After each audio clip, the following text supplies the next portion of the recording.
Hello and welcome back to my channel. Today I am going to be drawing Brian May. So let's get into the video.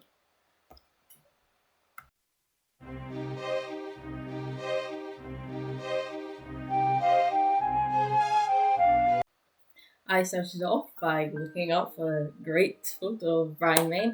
And I wanted to do one like slightly more recent photo rather than one of the older ones because I've done lots of paintings slash drawings with Brian May in the past. Well, not a lot. I've done a couple though.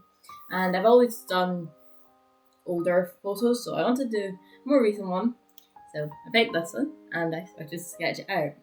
Now this I had done the same day as I did my Kurt Cobain painting slash drawing, and I was feeling warmed up a bit, so I just went straight into it, just sketched it out on my sketchbook, and yeah.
For me, the most important part of this series, I wanted all the people I drew in this kind of series I'm having of drawing famous icons that I love. Um, it was for them all to have a guitar, so they all kind of fit in. And it's like there's that one thing, they all have a guitar beside them, or they're holding them. Problem here, I don't know how to draw guitars. Still don't know how to draw guitars, even though I've done 3 of these paintings now. I will release all those videos soon. But yeah, still not sure how to draw a guitar. And seeing as this guitar is pretty famous, it's a red special, blah blah blah blah.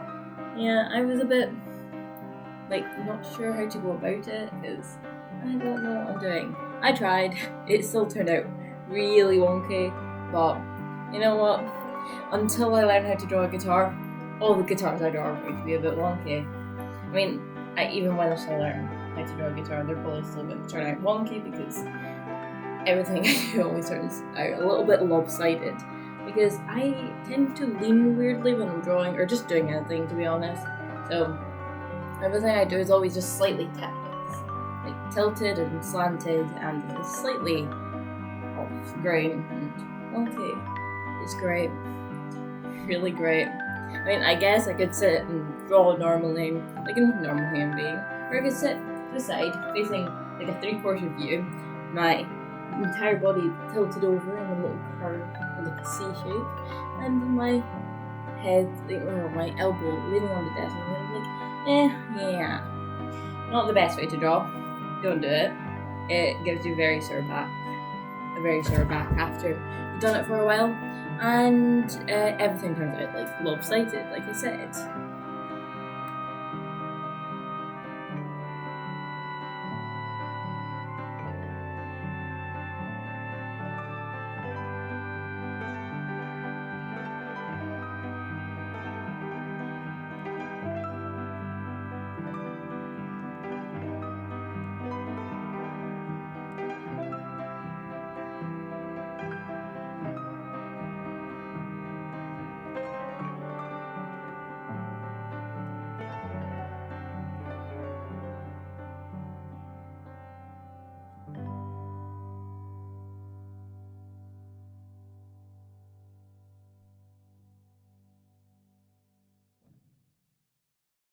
When I was finally happy with my sketch, I decided to start on the background. Now, the background for this picture I had was basically just a blue and pink screen thing, I think.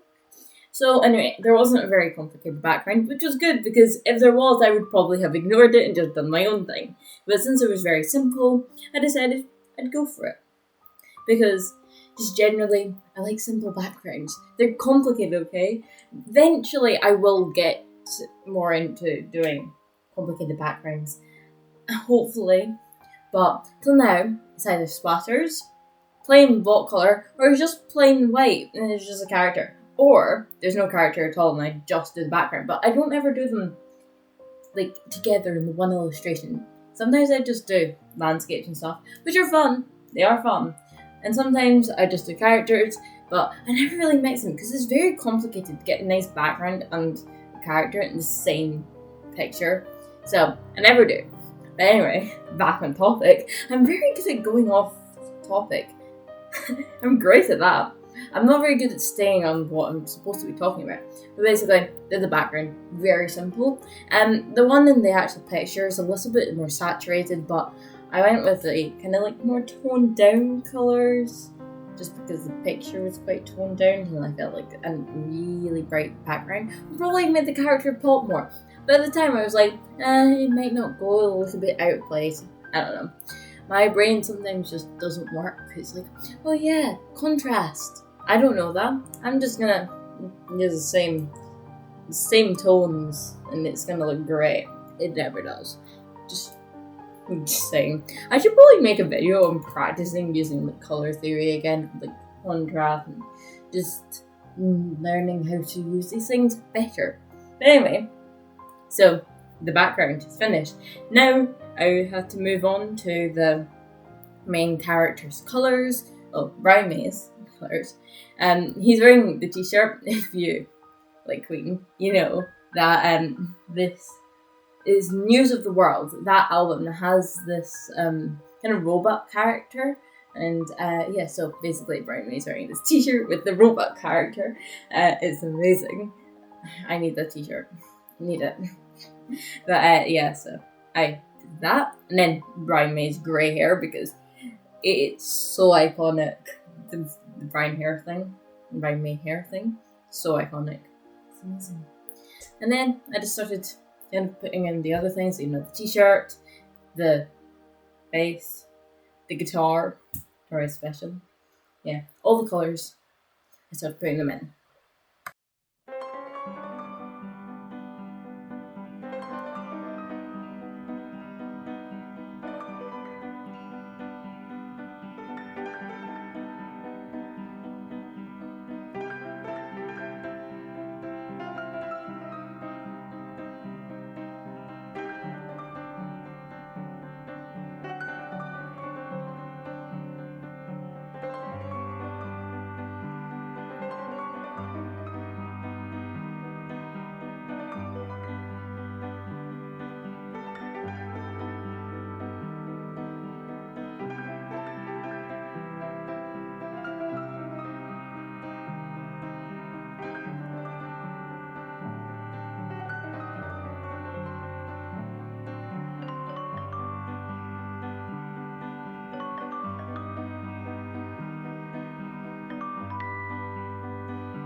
Once I had finished putting in the main colours, I started to kind of shade in. I was still going for a very cartoony look here, so it's not going to be realistic. You can probably tell though, so I started shading in, kind of putting in the guitar details and, just general shading.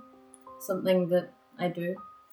I did know that I was going to have to use highlights after with a white gel pen because I know with watercolor you're supposed to leave the highlights there first and then slowly put slightly darker colors on bit by bit. But I always forget to leave the highlights there, or I by accident cover them up. So I always end up using acrylic paint or just a white gel pen to add in the highlights after because I just can't.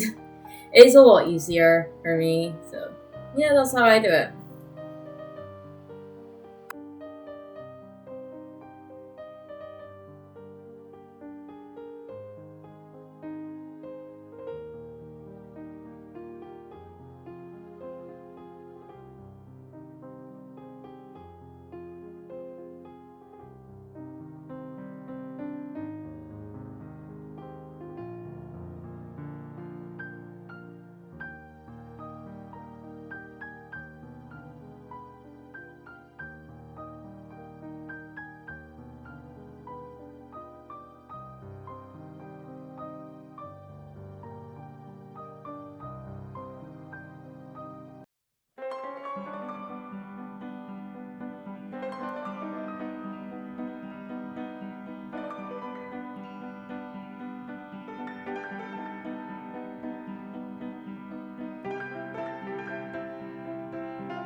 So here I am with my trusty gel pen. And I just put in the guitar strings, then the highlights in the eyes, skin, etc. You know the drill.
Once the general tiny details are finished, the entire illustration is finished.